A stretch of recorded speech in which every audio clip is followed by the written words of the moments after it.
جو بندوبست رب کرتا ہے، آزمائش آ جاتی ہے، بڑے بڑوں پہ آ جاتی ہے، لیکن بعض اوقات بڑی تکلیف ہوتی ہے جب اس بندے کو لوگ کٹہرے میں کھڑا کر دیں جس کا جرم ہی کوئی نہیں، اس شخص سے لوگ سوال جواب شروع کر دیں جس بیچارے کے خیال میں بھی وہ بات نہیں، پھر وہاں وضاحتیں دینا، نہ کردہ گناہوں کی وضاحتیں دینا، یہ بڑا بوجھ بنتا ہے، بڑی تکلیف ہوتی، اور لوگ کرتے ہیں یہ کام۔ پھر اللہ تعالیٰ جب بندوبست فرمائے، صحیح بخاری میں حضرت جریج کا ذکر فرمایا، جریج نفل پڑھ رہے تھے، ماں نے آواز دی،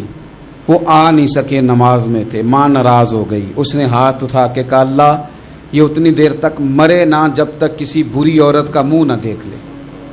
کسی اور کی دعا کے لیے سند نہیں ہے کہ وہ تیرے حق میں ضرور قبول ہوگی،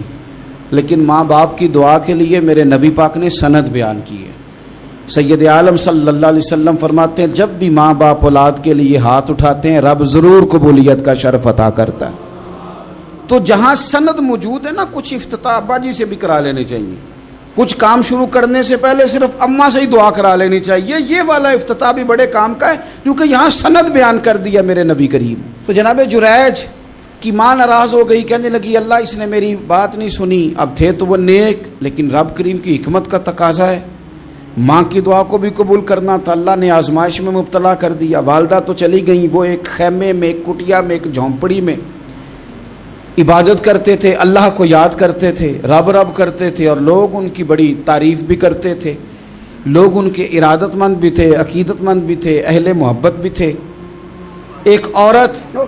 آ گئی، بس وہ اللہ کی حکمت پوری ہونی تھی، اس نے آ کے پہلے تو انہیں اپنی طرف مائل کرنا چاہا، جب نہ مائل ہوئے تو الزام لگا دیا۔ یہ ہمارے دور کا تقاضا ہے، لوگ پہلے آپ کو اپنے حق میں قائل کرتے ہیں، اپنی فرما برداری میں لانا چاہتے ہیں، اگر آپ